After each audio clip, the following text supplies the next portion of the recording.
Good morning children, welcome back to our science class. Today's class you are going to study about bryophytes. Bryophytes are the primitive and simplest group of plants. Primitive and simplest group of plants. இது ஒரு எளிமையான ஒரு உடலமைப்பை கொண்ட தாவரங்கள். Okay, these are terrestrial and non-vascular cryptogams. அதாவது they have no vascular tissue like xylem and phloem. They are terrestrial and non-vascular cryptogams. They have no vascular tissue like xylem and phloem. இவை வந்து கடத்தும் திசுக்கள், அதான் xylem and phloem. இவைகள் அற்ற ஒரு நிலத்தில் வளரக்கூடிய ஒரு தாவரம். Okay, non-vascular cryptogams. Bryophytes live on land and in water. இவை நீரிலும் வாழும் நிலத்திலும் வாழும். Therefore they are named as amphibians of plant kingdom. Water is essential to complete their life cycle. Water is essential to complete their life cycle. Okay, இவற்றினுடைய வாழ்க்கை சுழற்சிக்கு வந்து நீர் மிகவும் அவசியமாகும். Bryophytes have distinct alternation of generation. 196ல second paragraph எடுங்க. Bryophytes have distinct alternation of generation. அதாவது alternation of generation அப்படின்னா தெளிவான ஒரு சந்ததி மாற்றங்கள். alternation of generation அப்படின்னா distinct alternation of generation அப்படிங்கிறது ஒரு தெளிவான ஒரு சந்ததி மாற்றம். Okay, gametophyte generation is dominant and sporophytic generation is small. gametophyte சந்ததி வந்து இதில் ஓங்கும் தன்மையை கொண்டு இருக்கிறது, சரியா? And sporophytic generation is small. Sporophyte சந்ததி வந்து gametophyte சந்ததி என்ன செய்திருக்கிறது, சார்ந்திருக்கிறது. So sporophytic generation depends on the gametophytic generation. Okay children, you see the gametophytic plant can be either thalloid or leafy. இந்த gametophyte தாவரம் வந்து இது வந்து thalloid சொல்லலாம், ஆர் லீஃபியும் இது போன்றது, சரியா? அது thalloid, liverworts அப்படின்னுங்கிறது liverworts அல்லது masses, leafy that is masses, இது போன்றது. அதாவது gametophyte தாவரமானது இந்த thalloidோ அல்லது லீஃபி இது போன்ற தாவரத்தை இவைகளை போன்றது. The plant remains fixed to the substratum with the help of root-like structure called rhizoid. Plant remains fixed to the substratum with the help of root-like structure called rhizoid. இந்த தாவரமானது வந்து rhizoid அப்படிங்கிற வேர்கள் மூலமாக அந்த வளர்த்தளத்துடன் என்ன செய்கிறது அப்படின்னா நிலையாக அவைகள் ஃபிக்ஸ் ஆகிறது, சரியா? Sexual reproduction is oogamous type. They have well developed sex organs like Antheridia and Archegonia. இந்த செக்ஷுவல் ரீப்ரொடக்ஷனை வந்து அதாவது பாலின பெருக்கம் வந்து என்ன முறையில் நடைபெறுகிறது அப்படின்னா oogamous முறையில் என்ன செய்கிறது நடைபெறுகிறது. They have well developed sex organs like Antheridia and Archegonia. இதில் வந்து நன்கு வளர்ச்சி அடைந்த பால் உறுப்புகள் என்ன செய்கிறது இருக்கிறது. Next, which produces anthrozoid. The male sex organs is Antheridium, the which produces anthrozoid. The female sex organs is Archegonium, which contain an egg. இந்த ஆண் இனப்பெருக்க உறுப்பான இந்த ஆந்திரிடியம் வந்து நீந்தும் ஒரு ஆண் இன செல்லை என்ன செய்கிறது உருவாக்குகிறது, சரியா? அந்த male sex organs is antheridium which produces anthrozoid. The female sex organs is Archegonium which contains an egg. இந்த பெண் இனப்பெருக்க உறுப்பு ஆர்கிகோனியர்கள் அது வந்து முட்டையை என்ன செய்கிறது உருவாக்குகிறது. Next, the anthrozoid swims with the help of water and reaches the Archegonium. இந்த நீரினுடைய உதவினால் இந்த ஆண் இன செல் இருக்குல்ல அது வந்து இந்த நீந்தி சென்று ஆர்கிகோனியாவில் உள்ள அந்த முட்டையுடன் இணைந்து தான் எதை உருவாக்குகிறது அப்படின்னா சைக்கோட், அதாவது இந்த கரு முட்டையை என்ன செய்கிறது உருவாக்குகிறது. Okay children, okay. Next, the zygote is the first cell which develops into sporophytic generation and produces haploid spore by meiosis. இந்த சைக்கோட் அதாவது இந்த கரு முட்டை இருக்குல்ல அதுதான் இந்த ஸ்போரோஃபைட் சந்ததியினுடைய முதல் செல், சரியா? இது வந்து மியாசிஸ் அப்படின்னா குஞ்சல் பகுப்பு அடைகிறது. ஓகே, ஒற்றை மைய ஸ்போர்களை என்ன செய்கிறது உருவாக்க, அதாவது ஹாப்ளாய்ட் ஸ்போர் அப்படின்னா ஒற்றை மைய ஸ்போர்ஸ். பை மியாசிஸ்னால் குஞ்சல் பகுப்பு மூலமாக ஒற்றை அதாவது ஒற்றை மைய ஸ்போர்கள் என்ன செய்கிறது உருவாக்குகிறது. That is N. Spore is the first cell of gametophytic generation. Spore is the first cell of gametophytic generation. Okay. Next, classification of bryophytes. Classification of bryophytes. You see, classification bryophyte classified. Look at page number 196. Hepaticae, that is liverworts. Okay, liverworts. Then Anthocerata, hornworts. Then Massai, that is masses. Okay, Massai, that is masses. Hepaticae, the example Rixia. Then Anthoceratae, example Anthocerus. Then Massai, example Funaria. Hepaticae, example Rixia. You see, these are lower form of bryophytes. These are lower forms of bryophyte. They are simple in structure than moss. இவை வந்து மாஸை விட எளிமையான ஒரு அமைப்பை பெற்றிருக்கும். They are simple in structure than moss. Then sporophyte is very simple and short lived. Sporophyte வந்து மிகவும் எளிமையானது. அடுத்து குறுகிய வாழ்நாட்கள் உடையது. சரியா? Then Anthoceratae, gametophyte is undifferentiated thallus, rhizoids or unicellular and unbranched. இதில் வந்து இந்த gametophytes வந்து இதை வந்து வேறுபடுத்த முடியாத ஒரு தாலஸ் அமைப்பை என்ன செய்திருக்கோம் பெற்றிருக்கோம். undifferentiated thallus. Rhizoids are unicellular and unbranched. Rhizoids வந்து அந்த வேர் வளரிகள் இருக்கலாம், அவைகளுக்கு வந்து கிளைகள் கிடையாது. இது unbranched. சரியா? அடுத்து யூனிசெல்லுலார் அப்படின்னா ஒரு செல்லுடன் என்ன செய்கிறது காணப்படுகிறது. Then protonymal stage is absent. Sporophyte is differentiated into food and capsule only. இதில் வந்து புரோட்டோனிமா அப்படிங்கிற ஒரு ஸ்டேஜ் வந்து இதில் இருக்காது. அடுத்து sporophyte is differentiated into food and capsule only. இந்த ஸ்போரோஃபைட் ஆனது வந்து ஃபுட் அண்ட் கேப்சூல் அப்படின்ட்டு ரெண்டு பகுதியாக பிரிக்கப்பட்டிருக்கிறது. ஓகே.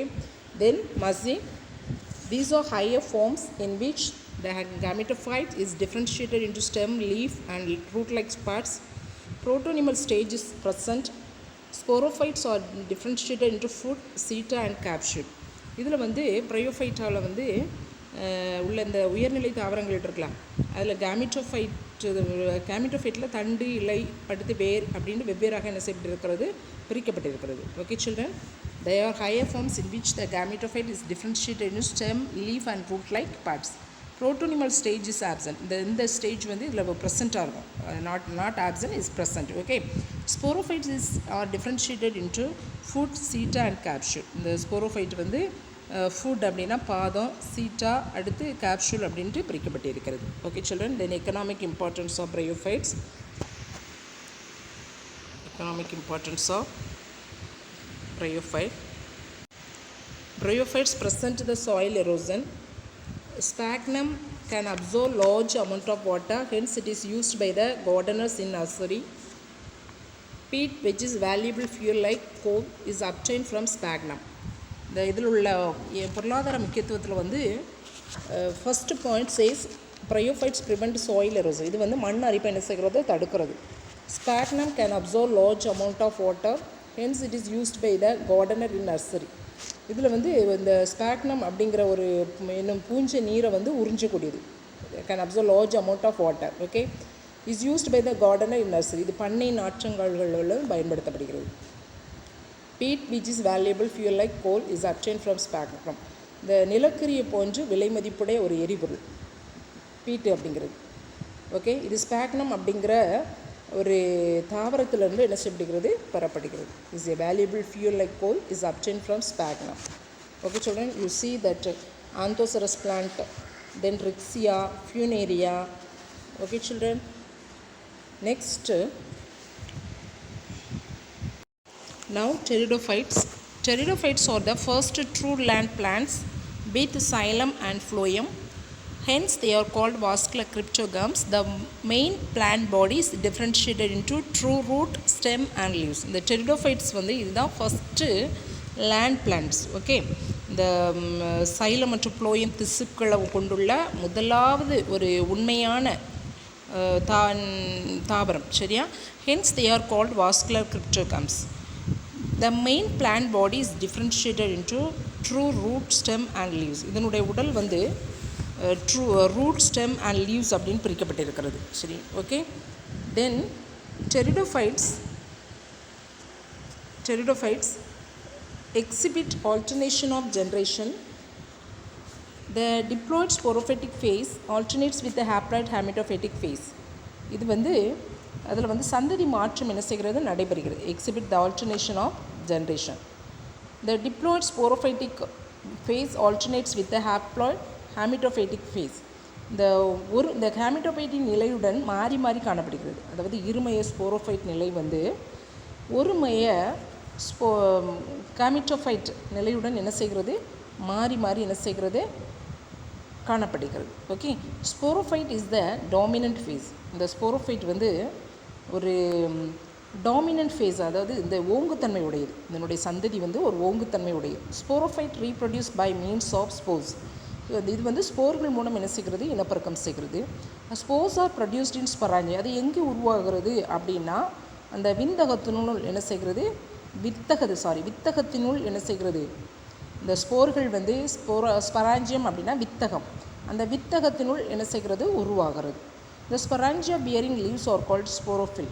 இந்த வித்தகத்தை உருவாக்கும் இலைகள் இருக்கலாம், அதுதான் என்னது அப்படின்னா இந்த வித்தக இலைகள், அதாவது ஸ்போரோஃபில் அப்படின்னு சொல்கிறோம். Most of the plants produce only one type of spore, either microspore or megaspore. அனைத்து தாவரங்களும் ஒரே வகையான ஸ்போரை என்ன செய்கிறது உருவாக்குறது. ஓகே, ஒரே வகையான ஸ்போரை என்ன செய்கிறது உருவாகும். வெதர் இட் மே பி ஹோமோஸ்போரஸ் அப்படின்னா ஒரே ஸ்போர்கள். They listen, most of the plants produce only one type of spore, either microspore or megaspore. The microspore or megaspore ஆகவும் இருக்கலாம். In some plants both microspore and megaspore are produced. இந்த இரண்டு வகையான ஸ்போர்கள் வந்து அதை உருவாக்குறது, அதான் heterosporous. Megaspore and microspore, that is heterosporous, இரு வேறுபட்ட ஸ்போர்கள். Okay, then that third paragraph 197ல் pteridophytes third paragraph, spores gives rise to gametophytic generation called prothallus. இந்த ஸ்போர்கள் வந்து முளைத்து இந்த ப்ரோத்தாலஸ் அப்படிங்கிற ஒரு கேமிட்டோஃபைட் சந்ததி என்ன செய்யும் உருவாக்கும். Which is short lived and independent. அது வந்து தன்னிச்சையாக அடுத்து குறுகிய நாள் மட்டும் வாழக்கூடியது. The gametophytes produce the multicellular sex organ antheridium which produces antherozoid, that is male gamete. Archegonium which contains an egg, that is female gamete. The anthrozooid fertilizes with egg and form diploid zygote. It develops into embryo which is differentiated into sporophyte. இந்த gametophyte வந்து பல செல்கள் உடைய ஒரு இனப்பெருக்க உறுப்புகளை என்ன செய்கிறது தோற்றுவிக்கிறது. இந்த ஆந்த்ரிடியம் நகரக்கூடிய அந்த ஆண் இன செல்லை வந்து உற்பத்தி செய்கிறது. ஆந்த்ரிடியம் வந்து நகரக்கூடிய ஒரு ஆண் இன செல்லை என்ன செய்கிறது உற்பத்தி செய்கிறது. அதே சமயத்தில் ஆர்கிகோனியம் வந்து முட்டை என்ன செய்கிறது உற்பத்தி செய்கிறது. ஓகே, அப்போ இந்த நகரக்கூடிய ஆண் இனசெல் வந்து கருவுறுதலின் போது முட்டையுடன் இணைந்து இருமைய கருமுட்டையை என்ன செய்கிறது உற்பத்தி செய்கிறது. Okay, then it develops into embryo which is differentiated into sporophyte. அந்த கருமுட்டையானது கருவாக என்ன செய்யும் மாற்றமடையும். அது மீண்டும் ஸ்போரோஃபைட்டாக என்ன செய்யும் வளர்ச்சி அடையும். Next classification of pteridophytes. You see, pteridophytes is classified into 4 classes: Psilopsida, then Lycopsida, Spinopsida, then Chiropsida. Psilopsida, Lycopsida, Spinopsida, Chiropsida. Okay, Psilopsida example Psilotum, Lycopsida example Lycopodium, Spinopsida example Equisetum, Chiropsida example Nephrolepis. Okay children, and then economic importance of pteridophytes. You see this one, economic importance of pteridophytes. That fans are used as ornamental plants. The fans பரணிகள் வந்து ornamental plants இந்த அழகு தாவரங்களாக என்ன செய்யப்படுகிறது வளர்க்கப்படுகிறது. The rhizome and petioles of Triopteris yield their vermifuge trunk. இந்த Triopteris இருக்குல்ல, இந்த Triopteris அதில் உள்ள மட்ட நில தண்டு இருக்குல்ல, அடுத்து அதனுடைய இலை, ரைசோம்னா மட்ட நில தண்டு, P2னா இலைக்காம்பு. இவைகள் வந்து ஈல்டு த வேர்ம் ஃபியூட்ரிக், அதாவது இந்த குடற்புழு கொல்லியாக என்ன செய்கிறது, பயன்படுகிறது. சரியா? இந்த sporocarp of Marsilea, that is water fern, is used as food by some people. அதாவது மார்சீலியாவின் இந்த ஸ்போர கனிகளை வந்து சிலர் உணவாக என்ன செய்கிறார்கள், பயன்படுத்துகிறார்கள். Okay children, now take over book. We will do the book exercise. True or false? First one, in Polypetrale the petals are free. Answer is true. Okay, page number 203. In Polypetrale the petals are free. Answer, this is true. Second one, binomial name should contain more than 2 words. False. Binomial name, you recorrect the statement. Binomial name should contain 2 words. Okay, அதில் more than 2 words கொடுத்துருக்கு. Answer வந்து should contain 2 words. Third one, artificial system of classification is based on a few characters of the plant. Few characters of the plant is based on the morphological characters of the plant. You write morphological, MORPHOLOGICAL,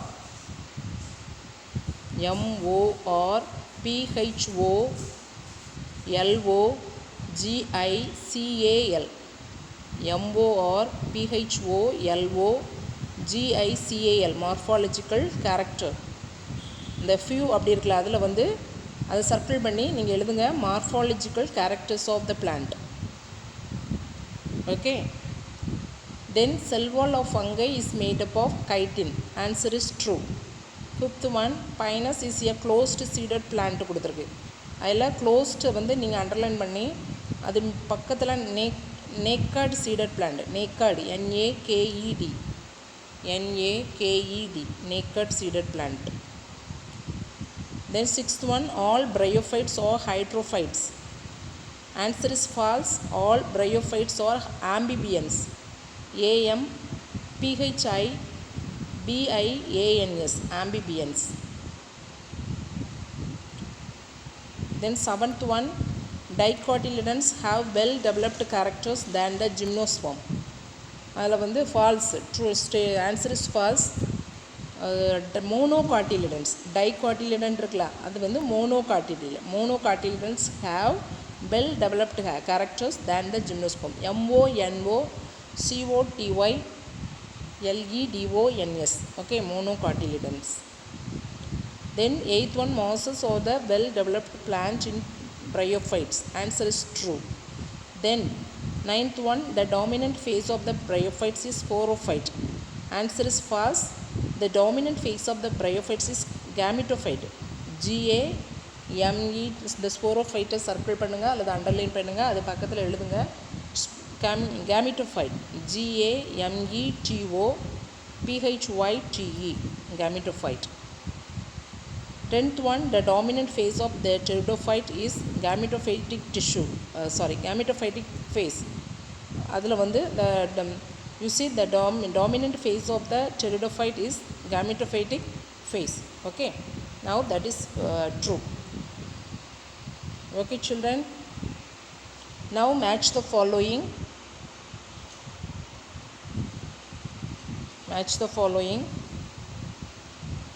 Cyanophyceae, blue green algae.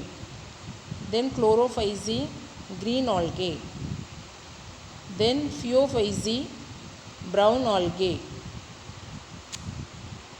Then Rhodophyceae, red algae. Cyanophyceae, blue green algae. Chlorophyceae, green algae. Next, Phaeophyceae, brown algae. Rhodophyceae, red algae.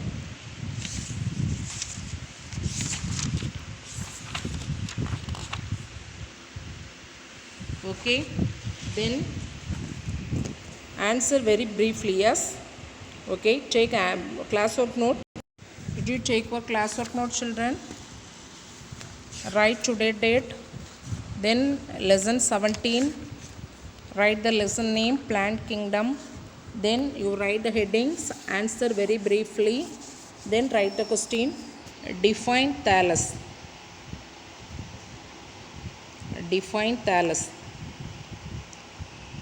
Answer: thallus refers to a plant body which is not differentiated into roots, stem and leaves.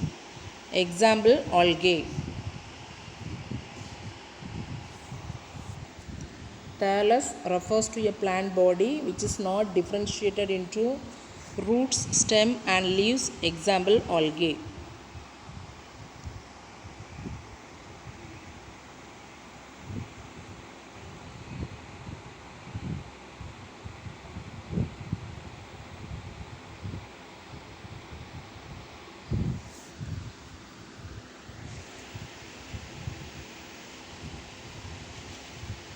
Second one, what is meant by binomial nomenclature?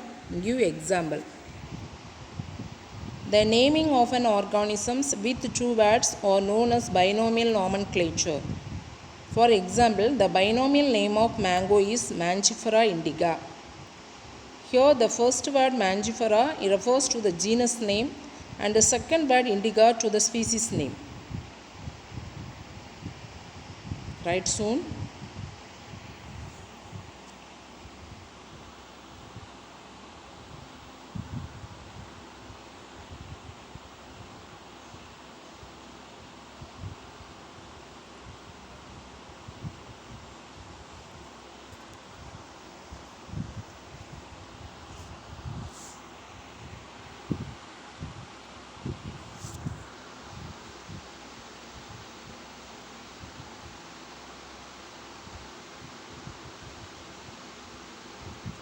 The naming of an organism with two words are known as binomial nomenclature.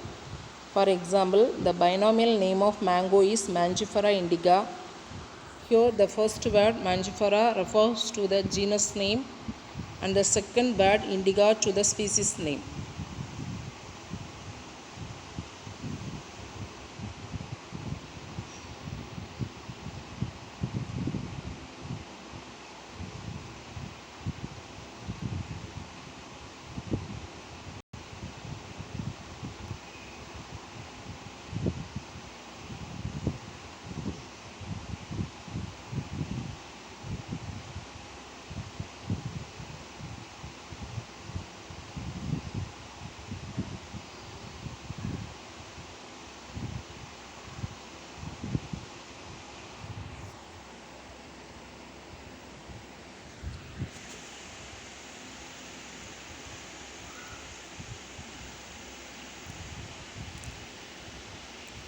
Okay, children, you study these two questions. Next class, you write the next question. You will write the next question. Okay, all. Thank you all. We will meet again in the next video.